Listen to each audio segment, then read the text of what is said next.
can speak of the truth when it's tainted. I fell into a big black hole. I'm Jacob. I'm Yuri. And we're going for a drive. It got me stone cold.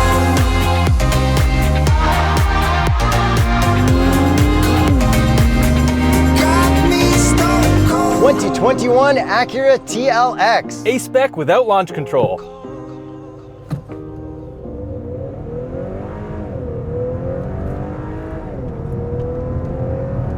That's not bad. horsepower and torque. 272 horsepower, 280 pound-feet of torque from a 2-liter VTEC turbo 4-cylinder. This is not the Type S TLX yet. Yeah, that's coming in spring 2021. And that's going to have a 3-liter V6 with a turbo. However, this is designed after the Type S concept. Yes, the whole design for both of them, basically. So let's start with the looks. I think this looks really good overall, but let's start with the front. Pretty much the exact same front end as last year's. However, where it changes is in the corner, we've got a lot of cool overlaps of body. Yeah, and the headlights look really good, pretty much like the concept. And when you're looking at it top down, that's the most where it looks like the concept. Besides that, the rest of the car, the only part that looks like a concept is like they had to slap the concept parts onto the existing body, and it looks kind of like a kit car version of the concept to me. I think this grille also looks really good considering the size of it. Yeah, and it's exactly like last year's grille. Pretty much. So moving around to the side, what do you think of these wheels? They're dark and they don't really stand out, and they're a little bit small. Yeah, they're part of the A-Spec package, which makes them gray basically. And what would be the Continental recommended tire? The Extreme Contact DWS 06 and the Viking Contact 7, because you should probably be thinking about winter tires at this point. Yeah, make sure you have them on by November, because one snowfall and you won't be able to get anywhere you need to go. Unless you live in the south where you don't need winter tires and you're gonna leave a comment telling us that. Yeah, we get it. We've been to Arizona. So what about the overall side profile? You get a little bit of molding along the rocker to shrink the middle of it. I guess like hourglass shape it, which is a little bit like the concept, but not as much as it should be. And if we look towards the back, the hips of the car kind of match the concept as well. They've got like a lot of cool shapes to it, and like you can actually see the lines. Yeah, and especially in this red paint, if you hit the sun at the right angle, which we've been doing all the time because we're awesome at shooting cars, it does look a lot more like it. But like overall, it's just not good enough. And we love cars that are exactly like the concepts. Like we like the LC500. Yeah. We like this yellow one that I own. Well, you do. But we should probably move to the back end. Yes, I think this thing overall looks really good, like I keep saying, and the back end also looks good, except the taillights are kind of weird. They're like good, but also bad. They kind of remind me of the new BMW 3 Series. Yes, I see that as well, but then the part where it looks weird is when they're lit up. They kind of look sad. Yeah, I really like the way the yellow and red play off of it when you're on the brakes and have the signal on.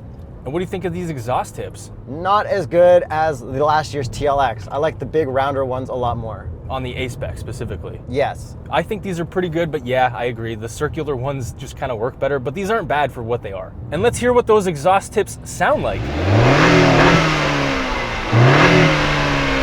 And the back is also a little awkward because it's just not as good as the Type S concept looked. Well, nothing's ever pretty much as good as the concept. Except for those two cars that we were talking about. Pretty much, almost. But yeah, this is really good as an actual production car. And overall, I just think it's not quite where it should be. And if you like us reviewing more accessible cars like this instead of just supercars all the time, maybe consider subscribing. I mean, this is still a luxury car, but it's an entry-level luxury car. That's what I'm saying. Like, compared to a lot of the cars we drive, like an X5 and BMW, like, this is very reasonable. I agree. I said accessible. I didn't say cheap. I agree. So with the looks out of the way, performance. Wow. Wow, that was slow to downshift. And kind of seamless upshift, but wow. Okay, that was in drive. Let me try that in sport. So let's try that again. Better, but definitely not that good. Okay, how do you like using the paddles? I feel like they're so slow to react to everything. They are, and this 10-speed auto is new for this year. We used to have a 9-speed in the previous generations. I feel like they should have just used the ZF 8-speed. Downshift.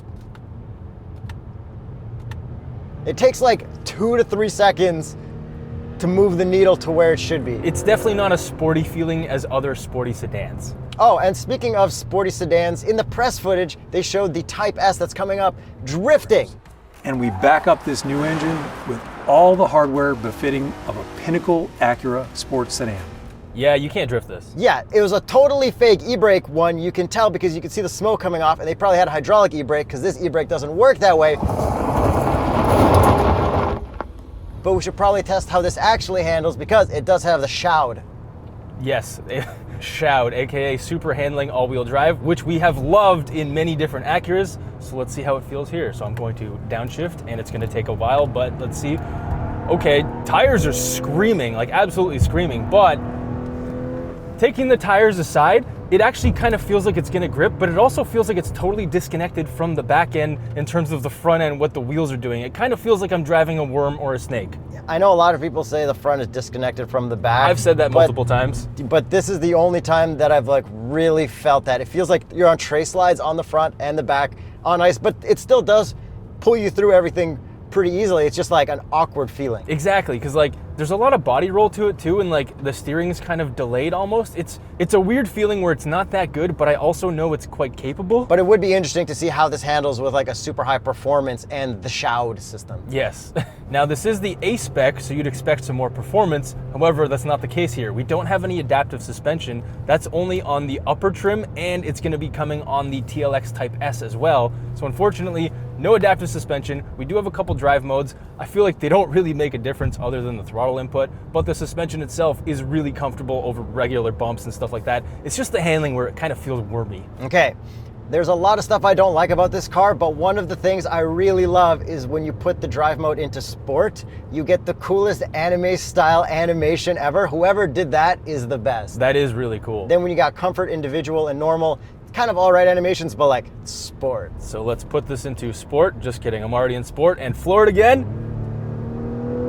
Okay, power is actually pretty good, and sound is a little bit weird where I feel like they're trying to simulate a V6, but power itself is actually decent. Like once the turbo spools up, I like it because you can also hear some of the turbo blow-off valve. So there's still a lot to talk about. Let's get you into the driver's seat. Okay, but first, Apple CarPlay had an update, iOS 14. It can't say Jacob W again. You want to hear it? Call Jakub W. Did you mean Jarko Zapowski? No, call Jacob W. I don't see a Jacob W in your contacts. Who would you like to call?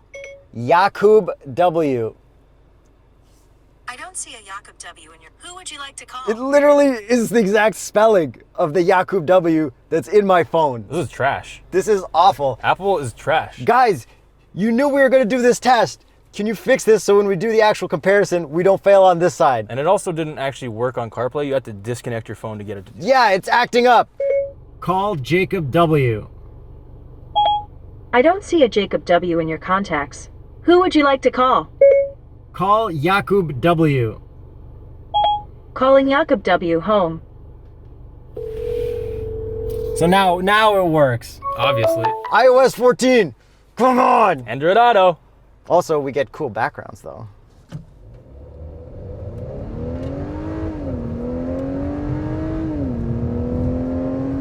All right, with the distribution gauge, I can see that it was equal distribution to every single tire there.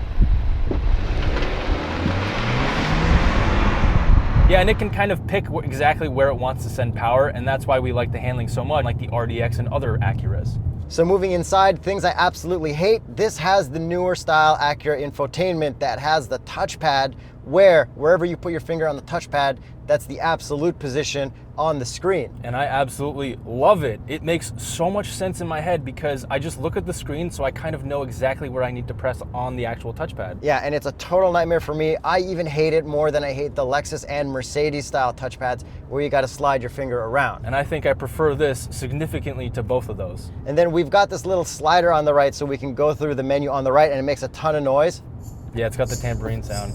I mean, you can turn that stuff off, but it's on by default. And then if we slide to the right, we've got another menu. To slide through it, we'll click down, and when we get to the bottom, we need to slide all the way up to slide the page to the next one. It's super unintuitive to me, and I hate everything about it. I think they should stick to touch screens or knobs, kind of like the Honda Accord infotainment, or get a rotary knob or like a rotary knob option. And I think they did a really good job, but they should have given the touchscreen option as well and just brought the screen a little bit closer. Yeah, I hate this so much that it's a total deal breaker for me, but having the screen there is very nice to have it in your line of sight so you don't get distracted staring at it, even though you kind of will trying to use this. But we do have a volume knob and a tuning switch. Yeah, it's a little weird. I mean, 2 knobs would have been fine. Yeah, and this tuning switch, if you hold it down, it'll go through stations by 10, so you can rip through a lot of stations at once, but it's like, why are you trying to reinvent the wheel or reinvent the tuning knob? You know what I mean? Everyone has failed at it so far. Well, reinventing the infotainment every time, I guess. Yeah, I guess everyone wants their product to be like the next, like, we invented this and this is what everyone used for the next 30 years, but it's just gonna be touchscreens, I think. Everyone's gonna do everything different anyway. But we still do have a bunch of hard buttons down here, which is very much appreciated, and we do have heated and ventilated seats. Then we've got the weird Acura style shifter, which does take a minute to get used to, but once you get used to, there's like absolutely no issues with it. All right, I'm gonna put it into drive. Then I'm gonna put it into park. And when I let off the brake, you're gonna see how much it moves forward. Jacob, put it in park. Yeah, and then we also have the dynamic mode control knob, which is also massive in Yeah, this. I've confused that for a volume knob a few times, but I didn't fully commit. I'm like, no. Yeah. I know not to do this. And then materials in here are kind of weird. They're all over the place. There's some gloss black, there's also some matte black, and then there's also like some really nice leather and some weird textured stuff. Yeah, all the stuff feels great. It definitely is luxurious. It is. It's just like a weird mix of a lot of stuff. And next to a lot of the chrome accents, we do have ambient lighting as well. In the presentation video for this, they talk about how every lighting color is named after a different driving road, which is cool in theory, but I couldn't figure out in the infotainment how to change the lights at all. Did you see Cliche Corner in there? No, Cliche Corner would have been the color of flames like my shirt that matches my Honda Civic. Ooh, look at these shirts we're wearing. This matches Kyle, aka my Mustang. In case you guys missed this entire series where we bought $5,000 cheap cars, our shirts look like our cheap cars. Yeah, and we got them a little bit late, so unfortunately we couldn't wear them in the videos. But here they are. Yeah, and thank you to the 5 people who bought them. Yes, Teespring, shout out, thank you. So then we also have Apple CarPlay and Android Auto in here. It's not wireless, but we do have a wireless charger. But the weird thing about Apple CarPlay and Android Auto dealing with this little trackpad is for those apps, it's not an absolute position. So top left isn't top left. Then it's back to the Lexus Mercedes style, dragging the thing around. Yes, it is a weird mix, but I understand why they did that, because then they'd have to like redevelop everything and it just doesn't make sense. Yeah, they didn't do it because they weren't capable of doing it. Yes. So how about the gauges? Do you like them? I do, but I also don't. So the red looks really cool, but the contrast on the silver is kind of hard to read during the day. Yeah, it's very poor color choices, but it does work well at night, and that's about it. And I feel like they just barely kind of updated the look from the previous gen. They didn't really do that much to it. And moving on to the steering wheel, the paddles themselves are all right, which we've already mentioned, but the actual buttons on the steering wheel, there's kind of too many of them. It is a little cluttery, and I think it comes from there being a whole bunch of different shapes, because I think Kias and Hyundais have just as many buttons, but they're laid out more logically. But this, I mean, it looks cool from a distance, and that probably helps to sell people the car in the first place. It does, and then like the thumb wheels also make sense, because then you kind of push them in to move back, so you don't have like a separate back button, so I get it. Yeah, it's just a little weird. And there's a power button for your audio, which I'm like, power? What does it do? Turn off my car? Yeah, Is is this this electric? Yeah.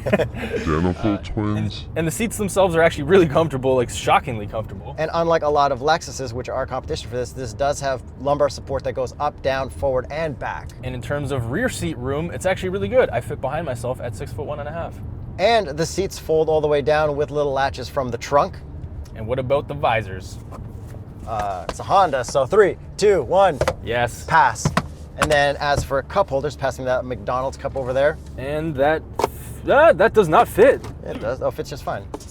Look how much movement there is though. But when there's actual fluid in there, it like really barely moves. I don't know, man. I had a perfectly fine time driving while drinking my McDonald's small cup of coffee. I'm Not sponsored. I'm gonna call that dangerous out of 10. So now for a little super handling into Cliche Corner. Send this worm into Cliche. It's so weird. It's very wormy, isn't it? But it's still quick. That's the thing. It is. I really hope people don't like learn to drive on this and think this is how you're supposed to drive fast through corners. Yeah, it makes a lot of tire squealing sounds. So this does have lane keep and radar cruise. It works pretty all right, but I think it's on par with Lexus and like definitely a big step below Kia, Hyundai, Genesis. Yeah, for sure. But it's still really good. Like, I like Honda system. And then this only has a reverse camera, which I'm pretty disappointed in. I feel like the Kia products will have 360 cameras for something that's similar to this. Yeah, but like a Mercedes C-Class or a BMW 3 Series or a comparable Audi probably wouldn't. Probably wouldn't, but then like a Genesis G70 will. For sure. So it's like, just add it. I like 360 cameras. So I feel like that's pretty much everything with the new TLX. We should probably get to the price. The A-Spec is $49,290. Canadian. And I also have the American price, which is $46,250. American. I think that's a pretty good price. Yeah, I guess if you can get over the touchpad stuff, I unfortunately can't, so I would not consider this one bit. And I don't mind it, but I think I like basically every other competitor more than this, except maybe the Lexus IS. I think this would kind of tie with it. Yeah, I would just avoid the Lexus and the Acura in general if I was in this area, and probably the Infiniti too. Yeah, well. I mean, the Genesis G70 is so good and it's priced so well. And like the Stinger is kind of competition even though it's a hatch. And let's not forget, the G70 just got refreshed and looks incredible. Yeah, so I mean, like, even though this got refreshed, like, they kind of just lost again. Let us know what you guys think of the new TLX. Are you excited for the new Type S? Because I actually am. I just want to see how that thing drives. Oh man, I want to rip that e-brake and do those drifts that don't exist and are fake. And people should stop speeding up footage! Click right here, because we got playlists and stuff. Just click right here.